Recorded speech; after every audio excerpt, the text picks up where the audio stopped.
Hello everyone, today we're learning mציעא Daf Hayomi. We're starting about 8 lines down. Omar Aryeh. Hi man, the masik zuze de rubise bechavrei.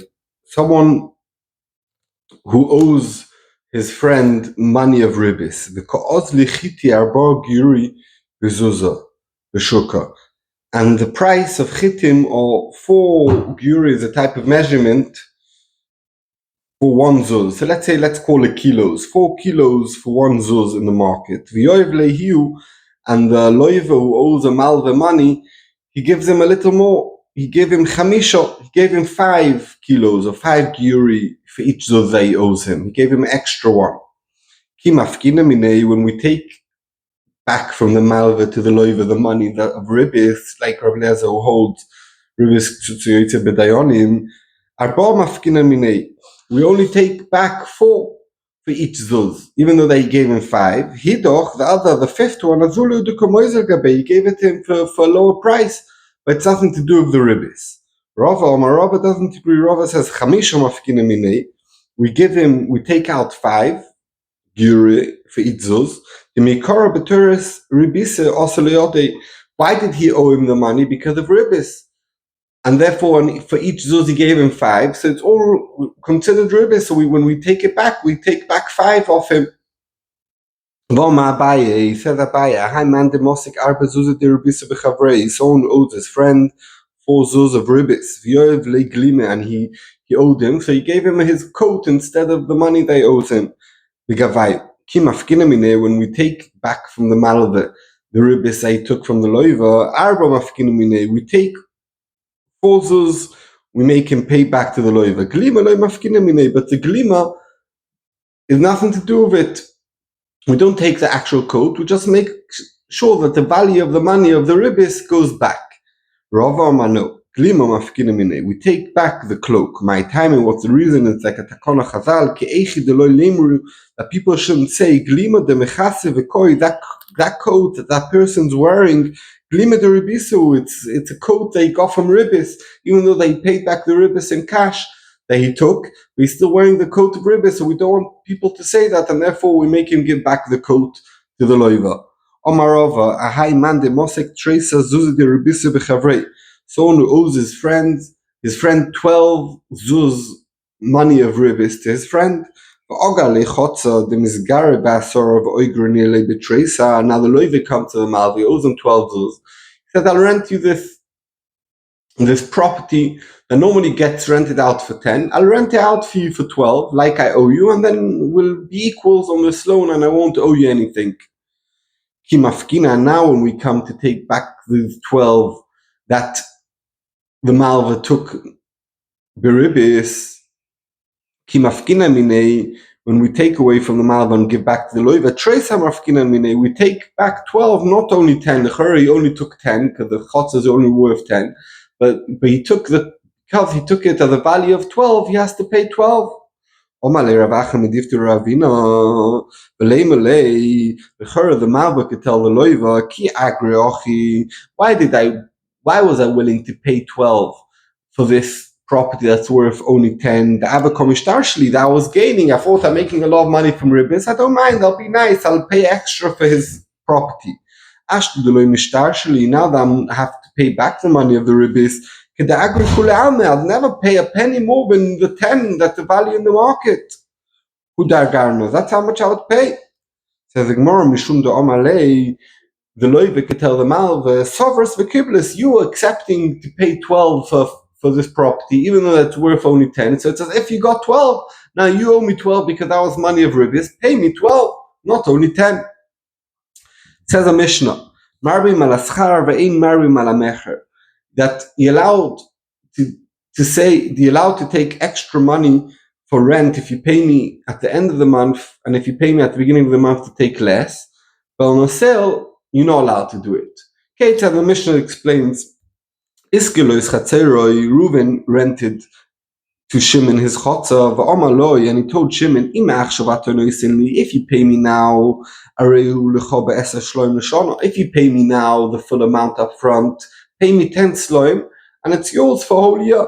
If you pay me only every month, Seller lechoidish, pay me 1 seller a month. And that means how much does that come out? It comes out more. It comes out 12 seller because there's 12 months in a year. Mutter, there's no problem by schirus to do so. Mochalo is a day if Reuven sold Shimon the field, and he told Shimon, if you pay me now cash up front for the field, Aryeh, give me 1,000 zuz and it's yours. And if you're going to give me after you grew wheat and you have wheat already, pay me 1,200 zuz. Also, it's forbidden. And what's the difference between a schirus and mechira? The Gemara is going to explain. Says the Gemara, Maishno, Reisho, Maishno, Seifa. What's the difference by schirus that's mutar and by mechira it's forbidden? Rabba v'Rav Yosef, the Amrut Havayu, schirus einu mishtalemes lebasoif, elo lebasoif. When in the days of Gemara, when I would rent out a field to someone or a property or whatever it was, when I rented something out, when does he pay me for the rent? He pays me at the end of the term. When I rent out my house, it's not yet time to take money. He's not getting more money because he's waiting for the money. That he's paying him, in the case of the Mishnah, that he's giving him a seller every month that comes out 12 sloim per year, that's a real price. And that he tells the renter, if you give me now the full amount, I'm willing to accept 10 sloim, for a year, that's 2 seller less than 12. He's giving him it for cheaper. Really, he's meant to pay, the renter's meant to pay at the end of the term or at the end of every month. And the price is really the higher price, a seller a month. So therefore, I'm allowed to say, if you pay me early, I'm willing to rent it, I'm willing to give it to you for a cheaper price, no problem, because no one's getting paid extra for getting money, for waiting for the money. But Seifa, in the case of a mechira, since it's a sale, normally if I sell a field, I should get the money now on the completion date. Therefore, why am I willing to get more money, to wait now the money and get more later on? Aganotale, it's payment for waiting for the money. Really, you have to pay me 1,000 zuz now. That's the price. And really, why are you paying me 1,200 later on? Is because I'm letting you have the money until later on, and that's paying for waiting for money. That's ribis. Uvasa. Omar Rava Doku Barabonon. Rabbonon looked into this to find the raya from a pasuk to see that schirus is only paid at the end. They found the pasuk. It says in the pasuk. It's a pasuk in Vayikra, and it says K'schir shana b'shana. And we learn from there, when do you pay the rent for this year? Eino mishtalemes is only paid elo b'shana acheres, at the end, at the next year. That means rent is only paid at the end of the term. And therefore, if I give it cheaper now for someone, it's not because he's giving me money, I'm waiting for the money. No, I'm giving him cheaper if he pays me early. But by mechira, why are you willing to get to not let him pay until later because you want more money? That's ribis.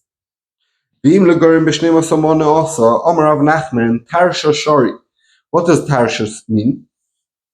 That if I sell someone an item, let's say I sell someone lighters, and each lighter costs £1 in the market now, and I give it to him for £1.50, and I don't tell him, if you pay me now, I'll give it to you for £1. If you pay me in a month after you go to the market and sell, you'll give it to me £1.50. I just say I'll give it to you for £1.50, and you pay me when you come back from the marketplace. So that's mutter. It says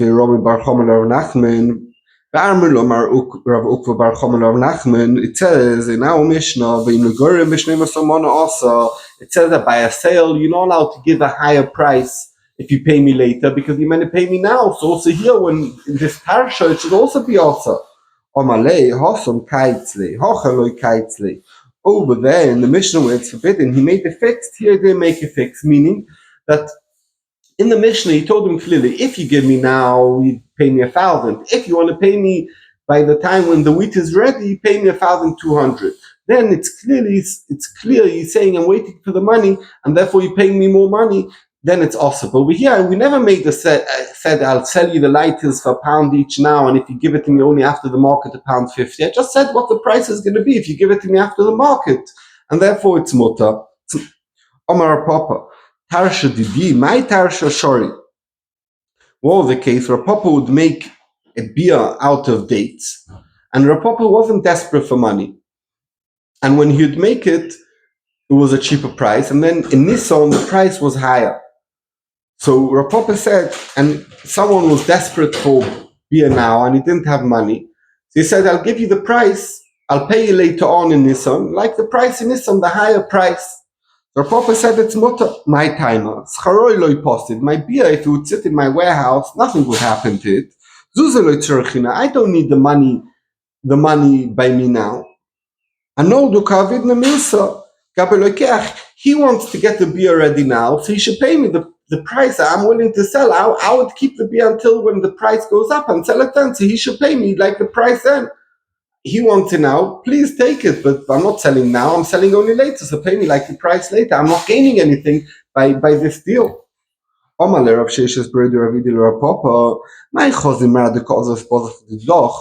Very good, it's very nice. On your part of the deal, you're not gaining anything from this deal because you just keep the beer and sell it later on for the higher price.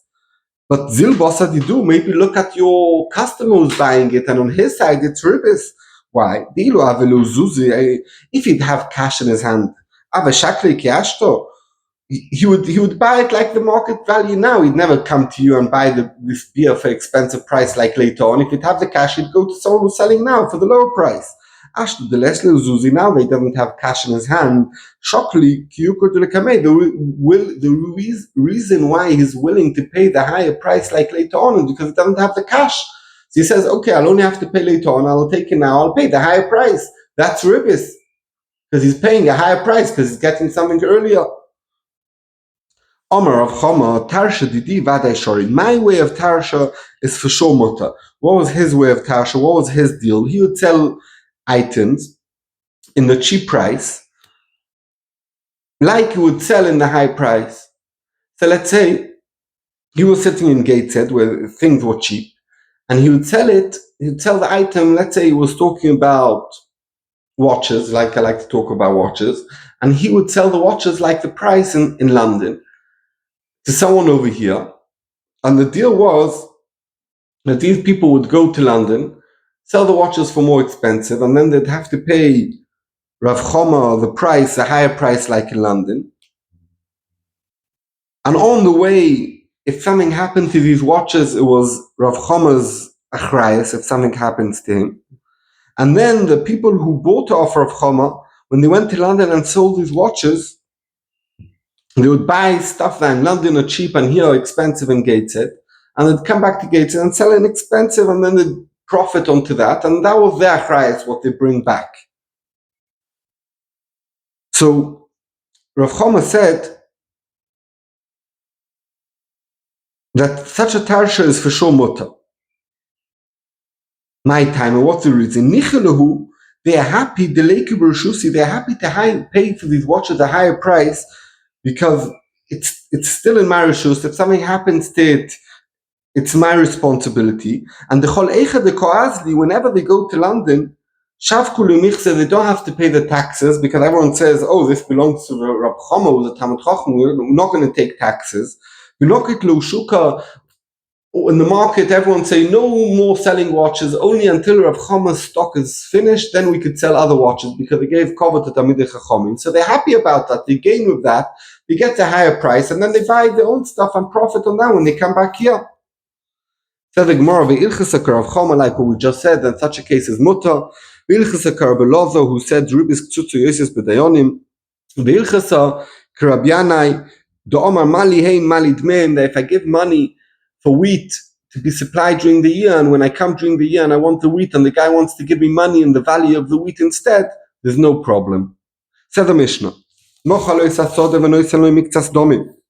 Reuben sold Shimon a field, and he gave him Shimon gave him part of the money. And Reuben tells Shimon, say whenever you want, bring the rest of the transaction to complete, and the field's going to be yours, and it's already yours from now. Also, it's forbidden. Why is that? So let's reverse the case again to understand. So Reuven's selling a field to Shimon. Let's say the whole field's worth £1,000. And Shimon gave him £200. And now, if Shimon completes the transaction and he gives him another £800, the whole field belongs to Shimon already from when he gave him the £200. So let's say the transaction of the £200 when the deal was agreed on was on Rosh Chodesh Nisan, and the £800 that he's going to give him later is a Rosh Chodesh Elul.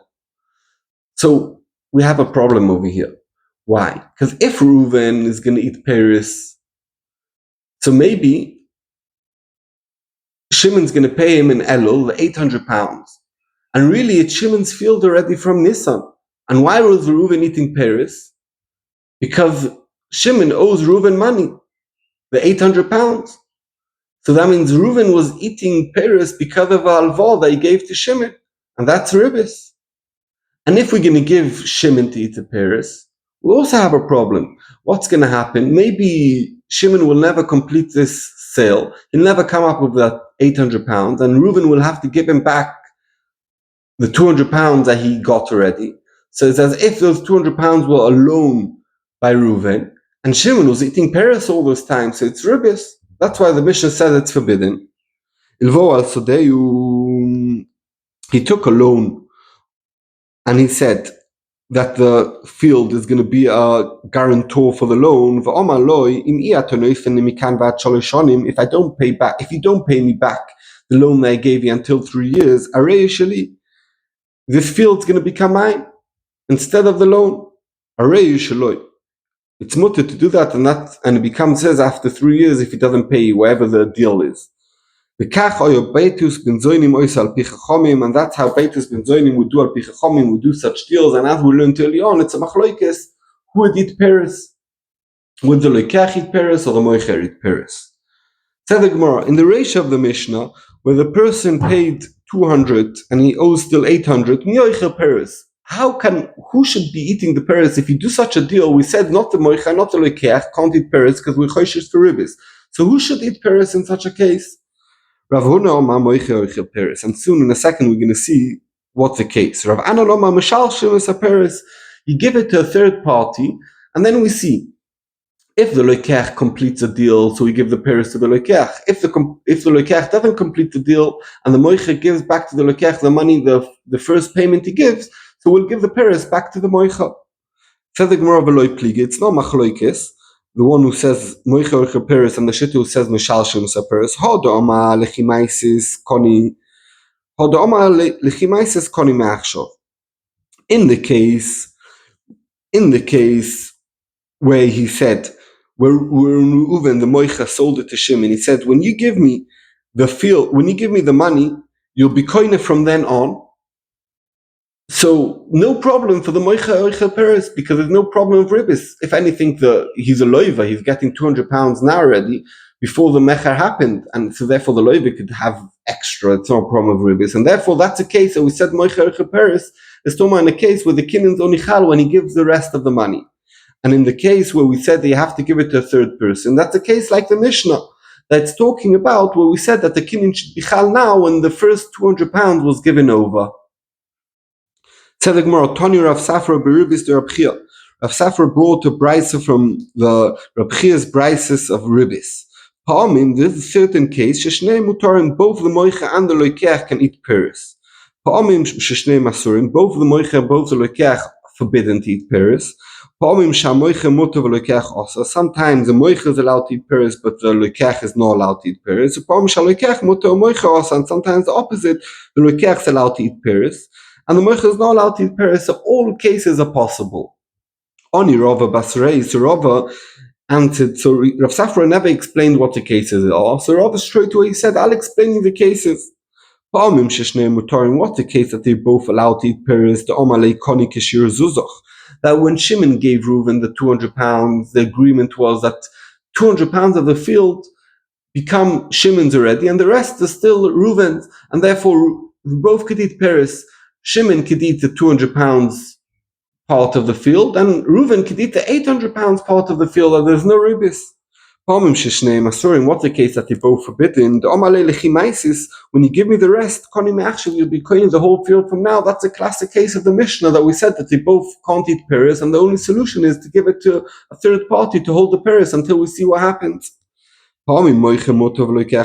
Sometimes the seller is allowed to eat and the loikach is not allowed. The omalei, in the case where the deal was lechimaisis, when you give me the rest of the money, koni, then you'll be koina. That means no transaction, no chalois is happening now. It doesn't become yours, and when you give me the rest of the money, it's only becoming yours from then on.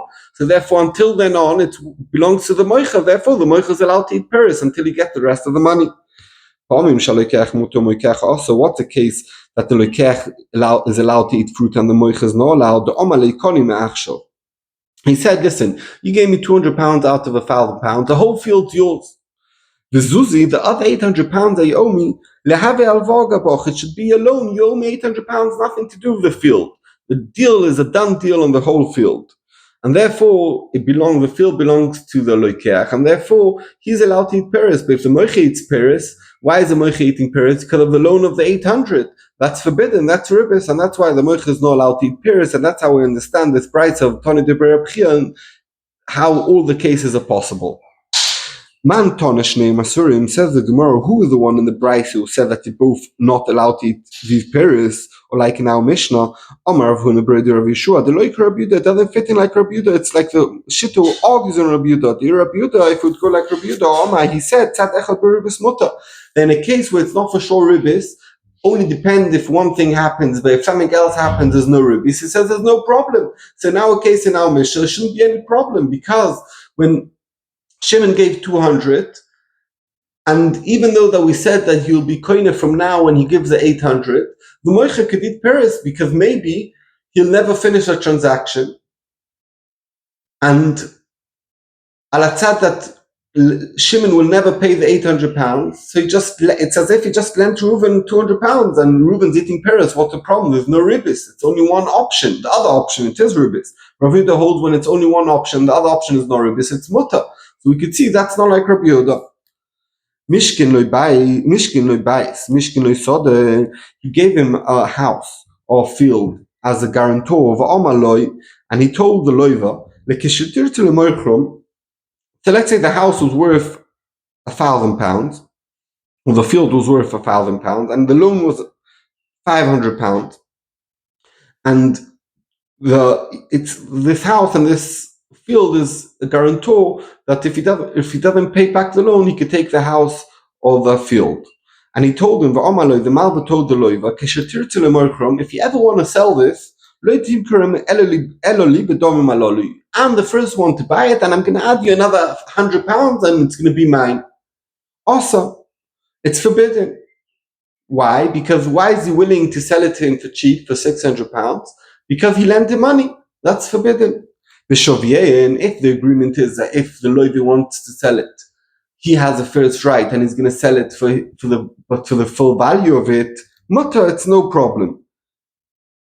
Said the Gemara, man tono, who is this brisa that bedomim alelu also, that's also to do it if we said on a lower price? Or Marav Huna, brother of sure, the like Rabbi Yehuda, it doesn't go like Rabbi Yehuda, the Rabbi Yehuda. He said tzad echad beribis muta, and over here it's only tzad echad beribis, because maybe the loiva will never want to sell this field, and therefore there won't be ribis. He'll just pay back the 500 pounds that he owes, and there won't be ribis. So it's tzad echad that there won't be ribis, and Rabbi Yehuda holds it's muta, and here it says it's also elamai. It's not like Rabbi Yehuda. Mocha loy bayis, he sold him a house. Mocha loy sodo, he sold him a field. Omaloi, and he told him lekishiyuli mois.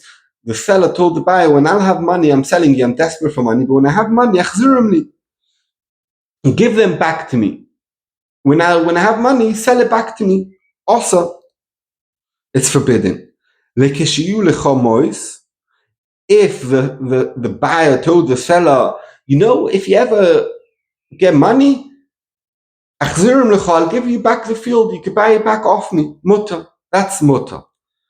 Said the Gemara, man Tana, who is this Tana? Omar of Huna, brother of Shudah, like Rabbi Yehuda, doesn't fit in like Rabbi Yehuda. Rabbi Yehuda, Omar tzad echad beribis mutter. One side in ribis is mutter, like we explained. So therefore over here, what's the problem over here? That it's also because it's really the moicha, since the moicha has a schus to get back the field, So really it's like Alvo, he's getting the money for the field now, and then since he has a schus to give him back the money and get the field, and all that time the kohen ate piris, it's like he gave him a loan and he's paying back the loan, and all that time he ate piris as ribis. But it's only one tzad, because maybe he'll never buy it off him again. And therefore, it's tzad echod beribis, and if you're a builder, it's mutter, but the Brisa says it's asa. Said like more, maishno ratio, maishno sefer. What's the difference in the ratio that it's asa when the seller says, I could buy it off you later on, and sefer when the buyer says, if you give me money later on, I'll sell it back to you, that's mutter. Amarova, sefer, the omar lemidate. In the sefer, it's not talking about that it's an agreement in the deal that the seller could buy it back later on. The buyer told him, listen, if you have money later on, I'll sell it back to you. But he didn't commit or anything. It doesn't mean that he can have a tvi on him in Bezdin. If he has the money, I'll be nice to you and I'll sell it to you. So it's like he bought it and then he's selling it to him back. But it's not like alvo. But if it's a tnai in the deal, so it's like a loan. Give me money basically, and meanwhile you could eat the pirates and then I'll pay you back the money. And therefore it's forbidden. Lefi shita, so we don't go like Rabbi Yehuda. Lefi Rabbi Yehuda, it's also mutter, it's only tzad echod beribis. Shkoyach.